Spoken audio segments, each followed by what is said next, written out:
se comunica a la población que a partir de la fecha el país se encuentra bajo el control operacional de la Junta Militar. De la 100 bajar el colectivo, 12 de la noche. Mujeres una fila, hombres otra fila. Documento en mano. Miraban, papá. Usted, ¿por qué está de acá, de Mendoza? Porque estoy trabajando. ¿Qué hace, jardinero? ¿Cuánto hace que vino? 4 meses. Al Unimó. No voy a ir a Unimó. Va al Unimó, no voy a ir a Unimó. Subí al colectivo, la puta que te parió. Mis chicos no eran subversivos, trabajaban y estudiaban. Eso es lo que hacían. Entre 1976 y 1983, Argentina vivió una de las etapas más oscuras de su historia. Durante la última dictadura militar, miles de personas fueron secuestradas, torturadas y desaparecidas por el Estado. Hoy seguimos buscando respuestas, justicia y memoria. En esta entrevista vamos a escuchar una historia que nos recuerda por qué es fundamental no olvidar. Bueno, primero que nada quiero que me digas cómo te llamas y que me cuentes un poco sobre tu historia. Mi nombre es María Laura de Vicenti, me dicen Marilín. Yo nací el 25 de enero de 1983, soy la más chica de 4 hermanos y tenemos en la familia a mi tío Néstor desaparecido, el hermano de mi papá Pedro, y a mi abuela Azucena Villaflor de Vicenti, también desaparecido. Pero los restos de Azucena fueron encontrados. Sí. No así los restos de mi tío Néstor. Bueno, sobre tu abuela me gustaría saber qué te contaron en tu familia sobre su historia. Bueno, yo nací en el 83, como te decía. Durante ese tiempo, mi familia, mi papá, mi mamá, mis tíos, todavía existía la esperanza de encontrarlos con vida. Yo era muy chiquita, obviamente, en ese momento no tenía noción, pero estaba volviendo la democracia al país. A mi abuela se la llevaron un 10 de diciembre del 77. Cada Navidad, la próxima ahí a los 14 días, Año Nuevo, cada celebración, cada cosa que pasaba en el país, se tenía la ilusión de que se iban a abrir esos lugares donde se suponía que a la gente la tenían detenida, porque todavía no estaba construido lo que hoy conocemos como la figura de la persona desaparecida. Se creía que estaban detenidos, que en algún lado estaban, que iban a volver a aparecer en algún momento. Eso no pasó hasta la actualidad con mi tío Néstor. Sí pasó con mi abuela, que se reconocieron los restos en el año 2005, gracias a un trabajo del equipo de antropología forense, a una inversión que hizo en ese momento el gobierno nacional, cuyo presidente era Néstor Kirchner, que destinó fondos para que esa investigación se llevara adelante, y se pudo descubrir que mi abuela había estado detenida en la ESMA, en la Escuela de Mecánica de la Armada, que hoy es un centro de la memoria. Está recuperado, en esta coyuntura actual está un poco en tensión sobre el uso de ese espacio de la memoria, pero mi abuela se la habían llevado a la esquina de mi casa el 10 de diciembre, había estado detenida, secuestrada no más de 10 días y había sido víctima de uno de los vuelos de la muerte, por eso sus restos aparecieron en el balneario de Santa Teresita y fueron enterrados como NN, personas no identificadas, durante años en el cementerio de General Lavalle. Recién en el 2005 pudimos saber cuál había sido el ciclo desde que se la llevaron de la esquina de nuestra casa hasta que efectivamente falleció y dónde la habían enterrado.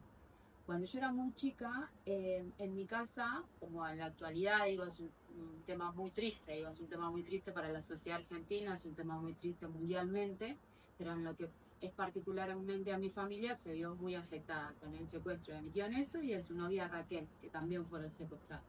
Cuando mi abuela los empieza a buscar, después la secuestran a mi abuela también. Con esto, ¿qué te quiero decir? Que les quiero decir a todos los que van a ver esta entrevista, que no era un tema que conversábamos en la cotidianidad, o que los domingos de pastas nos poníamos a hablar de qué había pasado con la abuela, de qué había pasado con mi tío. Digo, nosotros intentamos crecer en un ambiente familiar, alegre, y en el medio fuimos naciendo, porque mi hermana más grande nació en el 77, Silvana.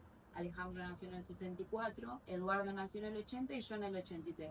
O sea que pese al dolor, a la angustia, a la pérdida, al desconocimiento que había, nosotros fuimos creciendo como familia en un clima familiar de mucho amor, pero también de mucho dolor. Y esos momentos de contarnos qué había pasado con nuestro tío, qué había pasado con nuestra abuela, yo en particular lo viví durante los años 90, cuando ya tenía más o menos 10 años, 11, estaba transitando el segundo ciclo del nivel primario, y venían a mi casa a hacerle a mi papá muchas entrevistas, chicos, estudiantes, casi como vos, pero más particularmente del profesorado de historia, que estaban haciendo algunos trabajos de investigación. Entonces nosotros como familia sabíamos que, por ejemplo, el sábado a las 3 de la tarde a mi papá le venían a hacer una entrevista. Y ahí era el momento donde los estudiantes le hacían un montón de preguntas y yo, que trataba de acompañarlo siempre, aprovechaba para sacarme una duda y hablar en ese rato. Me acuerdo que era como de mucho silencio que compartíamos mi papá y yo con las personas que lo entrevistaban. Estudiantes o muchos periodistas también, pero no de Argentina ni de Latinoamérica. Muchas entrevistas que le hacían a mi papá durante los 90, de Francia, de Italia, de España, de algunos canales de televisión de esos países. Entonces, en ese rato aprovechábamos y le hacíamos todas las preguntas. Cuando se iban los entrevistadores o los periodistas, tratábamos de volver a la rutina habitual y hablar de fútbol, de Racing, de Independiente, de seguir creciendo y de seguir viviendo. Todavía hoy tenemos muchas preguntas de qué pasó con mi tío y de qué pasó con mi abuela, así que esas respuestas no me las pudieron dar cuando era chica ni tampoco nos las podemos dar en la actualidad. ¿Cómo impactó su ausencia en tu familia? A quienes vivieron, digamos que fueron contemporáneos de esas desapariciones, porque yo insisto en esta aclaración, yo nací en 1983, no conocí a mi tío, no tuve la posibilidad de conocer a mi abuela tampoco. Fue de una ruptura impresionante. Si bien no se conocía que iban a ser personas que iban a estar secuestradas, que iban a estar torturadas, que iban a ser desaparecidas o que iban a ser asesinadas, insisto, en los primeros momentos se creían que estaban detenidos. Digo, mi papá incluso como hermano de mi tío Néstor, lo esperaba, averiguaban en las comisarías, en los hospitales, que dónde está, que cuándo va a aparecer, como con mucha ilusión de que en algún momento salga. Con el tiempo, con los años, con las noticias, no con las noticias falsas, sino con las noticias verdaderas, fueron procesando un poco más qué había pasado con esas personas que de un día para el otro no te visitaban más. Digo, lo que había pasado con mi tío, que ya convivía con su novia, con Raquel, que también fue secuestrada y es desaparecida, venía todos los miércoles a visitar a su mamá, a mi abuela Azucena, y un miércoles no vino. Y eso lo hacía religiosamente, más allá de su actividad universitaria, de su actividad laboral, de su actividad militante, él tenía rutinariamente la visita de los miércoles a la casa de su mamá y de su papá. Un miércoles no vino, mi abuela empezó a averiguar, digo, no había celulares, no había redes, era otra las comunicaciones que se tenía con la gente querida. Se acercó al barrio, nosotros siempre fuimos de Sarandí, mi abuela, su casa en el micro del 3000, hoy la calle lleva el nombre de mi abuela, se llama Susana Villaflor, en ese momento era la calle Kramer, vivían en Kramer al 100, y mi tío Néstor vivía en Crisólogo Larralde, en Dominico. Entonces mi abuela se acercó a la casa, empezó a preguntar, mi hijo vive acá, no lo veo, ¿qué pasó? Los mismos vecinos fueron los que le reconstruyen lo que efectivamente había pasado con mi tío. Que había venido un grupo armado a su casa, que su novia estaba dentro de la casa, que esperaron a que mi tío llegue, se escondieron, esperaron a que mi tío llegue. Cuando mi tío volvió del trabajo, se lo llevaron y nunca más supimos más nada, ni siquiera si estuvo en una comisaría, si estuvo en un centro clandestino, no sabemos absolutamente nada más qué pasó con él y con su pareja. Con mi abuela sí, con mi abuela supimos, a mi abuela se la llevan un sábado a la mañana, hay una canción muy bonita que se llama Azucena no se calla, y que describe que mi abuela iba armada con una bolsa de mandado, porque efectivamente iba a hacer las compras para el almuerzo del sábado familiar, y sobre la avenida Mitre, a la altura de Mitre al 3000, dos autos Falcon verdes, tan típicos usados para estos operativos, la secuestran. Mi abuela, nos cuentan los testigos, un taller mecánico que justo estaba funcionando, que empezó a los gritos, que no se quería subir, que empezaron a usar la fuerza, que estaban armados con armas muy grandes, que un colectivo frenó, empezaron a tocar bocina, los mismos vecinos, la gente que transitaba por la avenida, y que estos militares se los apuntaron y le dijeron la típica frase de circulen, circulen. Entonces los vecinos vienen y le cuentan a mi abuelo y a mi papá que se habían llevado a Azucena. Empiezan a vivir un poco el mismo ciclo que habían vivido cuando secuestran a mi tío. La empiezan a buscar, pero creen que es una señora más grande, que entonces seguro ya la largan, que bueno, algo que efectivamente no pasó.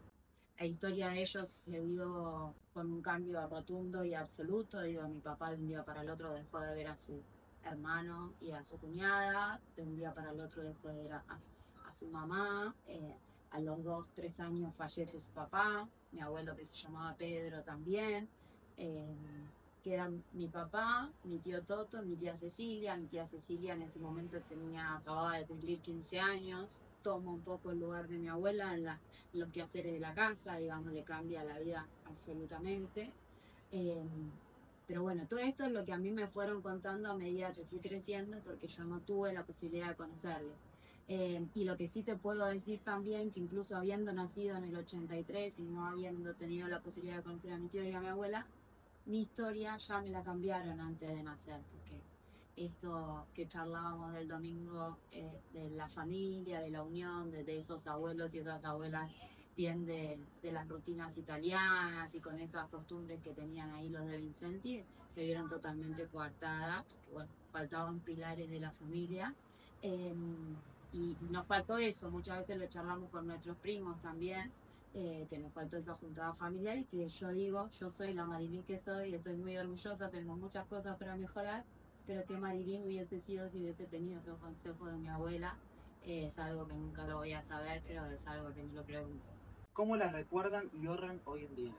Bueno, nosotros la recordamos, mi papá siempre nos decía, mi papá lamentablemente falleció hace unos años ya, siempre nos decía y nos describía a su mamá Azucena hacia el interior de la familia, a esas rutinas que tenían de la casa para adentro y de la casa ahí en el club y de la casa ahí en el barrio.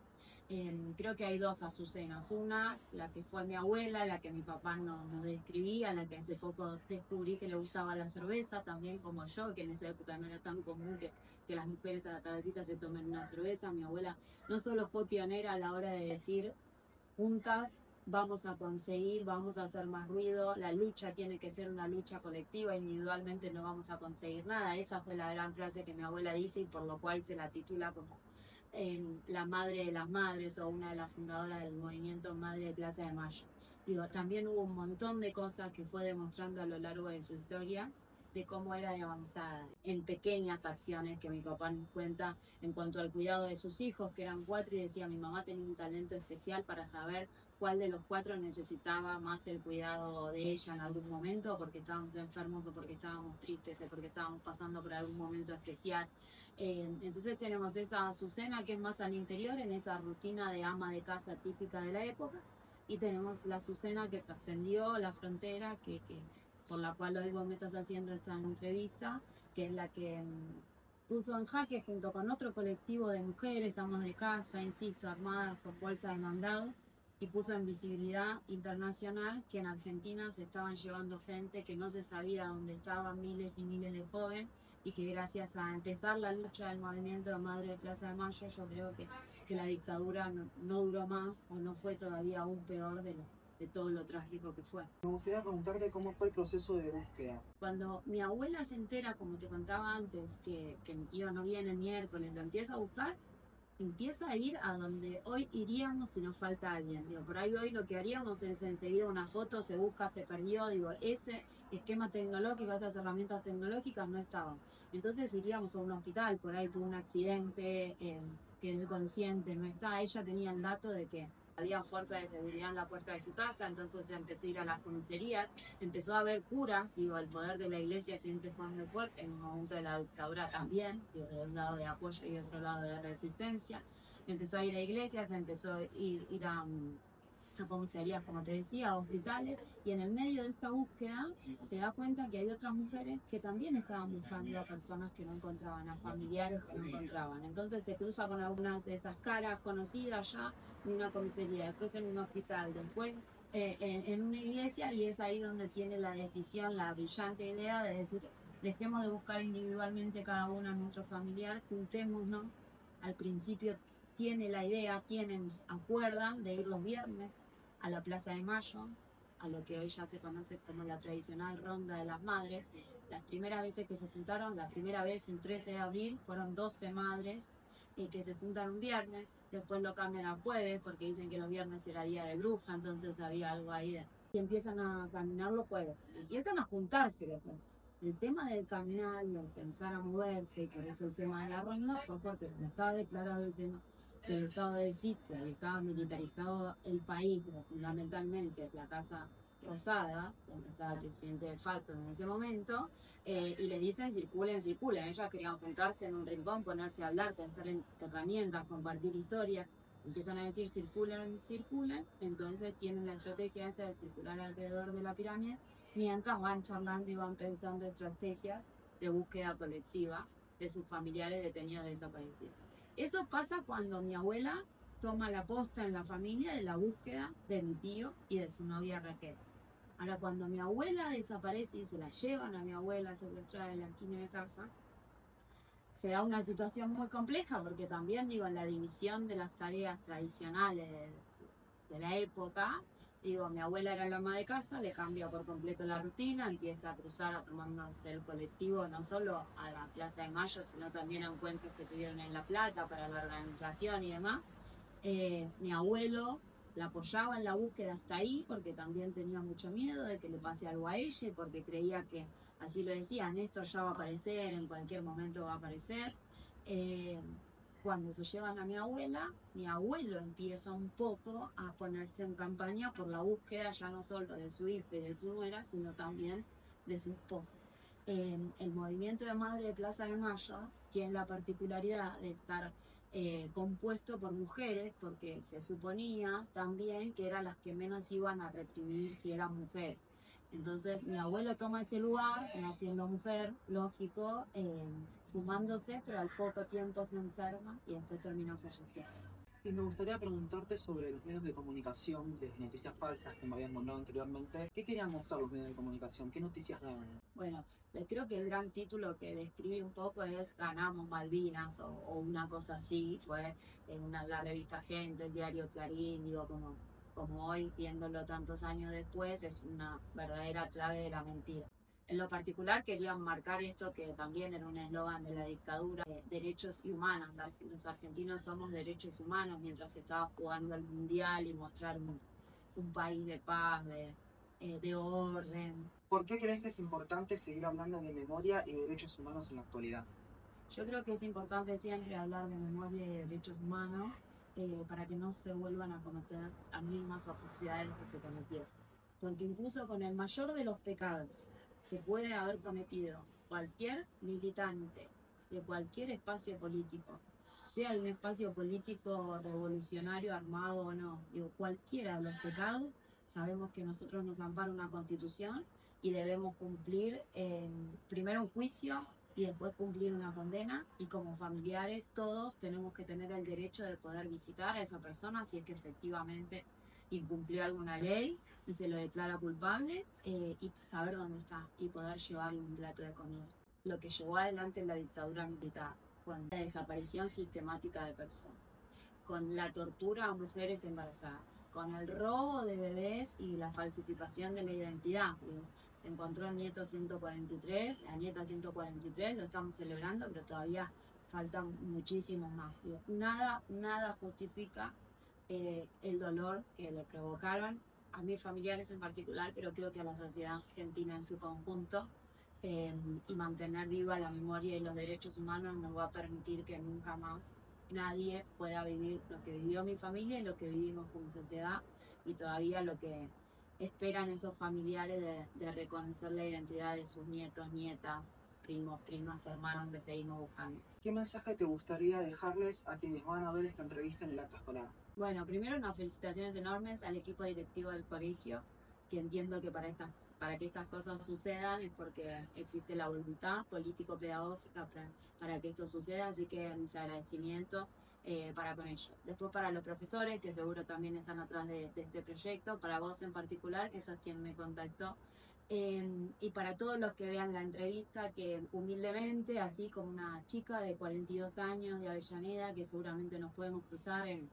el Alto de Avellaneda, en una cancha, en la avenida Mitre, en la avenida Belgrano, sepan que a veces atrás de las personas que nos vamos cruzando hay heridas muy profundas, que esto efectivamente pasó, que no pongan en duda el número de los 30.000 como se está tratando de poner en la actualidad, porque yo insisto en que son muchos más. Digo, a mí no solo me sacaron la posibilidad de conocer a mi tío y a mi tía, sino también los primos que seguramente iban a venir de esa pareja. Muchas parejas fueron secuestradas, muy jóvenes, con muchos proyectos de vida. El árbol genealógico de mi familia se vio truncado en función de esa desaparición.